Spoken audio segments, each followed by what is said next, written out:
Hello friends, स्वागत है आपका हमारे वीडियो में। आज हम बात करेंगे पृथ्वी की गतियों के बारे में। पृथ्वी की गति से होने वाली विभिन्न घटनाओं के बारे में भी आज हम अच्छे से जानते हैं। ठीक है, हमारी पृथ्वी दो प्रकार की गति करती है। पहली है घूर्णन और दूसरी है परिक्रमण। तो इन दोनों घटनाओं के को हम अच्छे से क्रम से जानते हैं और इनसे होने वाली घटनाओं को भी अच्छे से समझते हैं। ठीक है, पहली गति है घूर्णन गति। ठीक है, पृथ्वी का अपने अक्ष पर एक चक्कर पूरा करना घूर्णन गति कहलाता है। इसको पूरा करने में पृथ्वी को 24 घंटे का समय लगता है। इसी गति के कारण दिन और रात होते हैं, इसीलिए इसे दैनिक गति भी कहते हैं। ठीक है, क्या कहते हैं? दैनिक गति। दूसरा हमारा है परिक्रमण गति।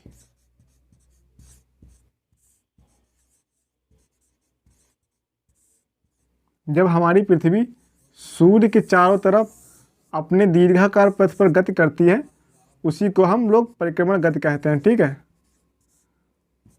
क्या कहते हैं? परिक्रमण गति।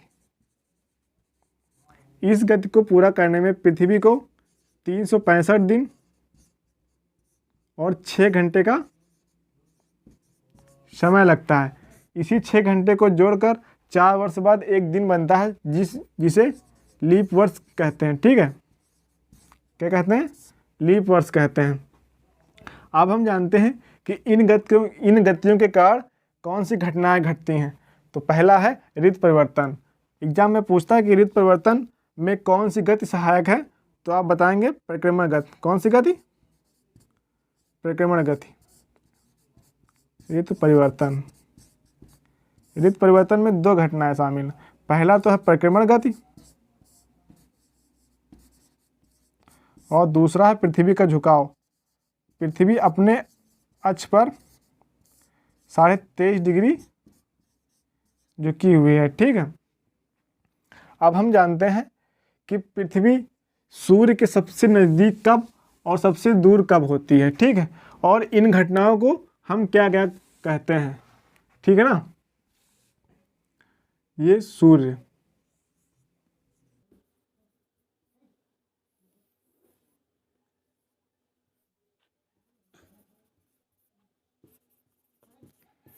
जब पृथ्वी सूर्य के सबसे नज़दीक होती है तो उस घटना को हम लोग उपसौर कहते हैं। इसकी दूरी 14.70 करोड़ किलोमीटर होती है। ठीक है, और हमारी पृथ्वी जब सूर्य से सबसे अधिक दूरी पर होती है तो उस घटना को हम लोग अपसौर कहते हैं। इसकी दूरी औसत में 15.21 करोड़ किलोमीटर होती है। अब क्वेश्चन पूछे कि पृथ्वी और सूर्य के बीच की औसत दूरी तो कितनी है, तो 14,97,95,900 किलोमीटर। इसी को हम लोग 14.98 करोड़ किलोमीटर कहते हैं। अब हम जानते हैं कि अपसौर और उपसौर की घटना किस तारीख को घटती है। तो अब याद रखना, उपसौर की घटना 3 जनवरी और अपसौर की घटना 4 जुलाई। ठीक है ना, ये इतनी इम्पॉर्टेंट डेट हो गई। अब हम जानते हैं कि पृथ्वी की गति के कारण कौन कौन सी घटनाएं घटती हैं, उन्हीं के बारे में अच्छे से भी समझते हैं और अच्छे से समझते हैं। ठीक है, चलिए, तो ये हमारा सूर्य हो गया और ये हमारी पृथ्वी। ये हमारा उत्तरी गोलार्ध और ये हमारा दक्षिणी गोलार्ध।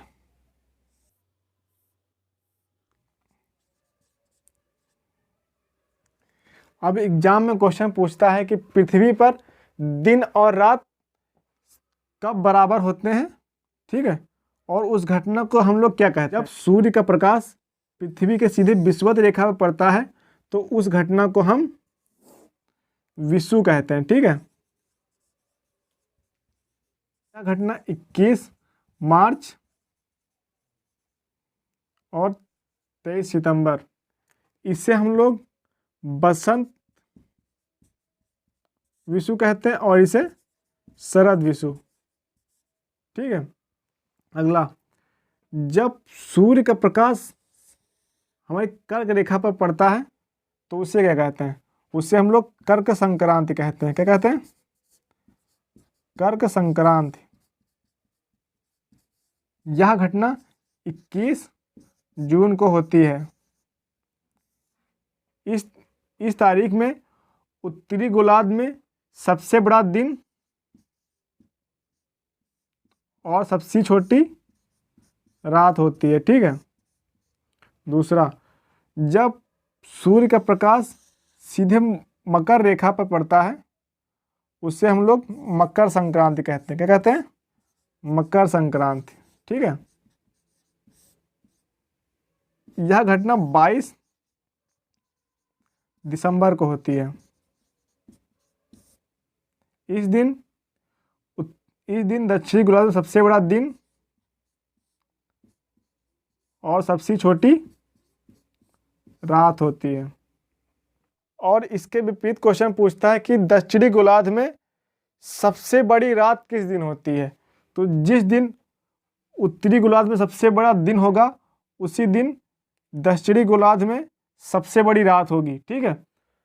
तो इस वीडियो को आप लोग कई बार देखेंगे ताकि आपको इस चैप्टर से जितने भी क्वेश्चन आए उनको आप अच्छे से समझ सकें, ताकि अगर एक भी क्वेश्चन किसी भी कॉम्पिटिटिव एग्जाम में पूछा जाए तो आप उसको आसानी से कर लें। ठीक है। तो अगर आपको वीडियो पसंद आई हो तो वीडियो को लाइक कीजिए, कमेंट कीजिए और हमारे चैनल को सब्सक्राइब कीजिए। तो मिलते हैं आपको अगली वीडियो में, तब तक के लिए धन्यवाद।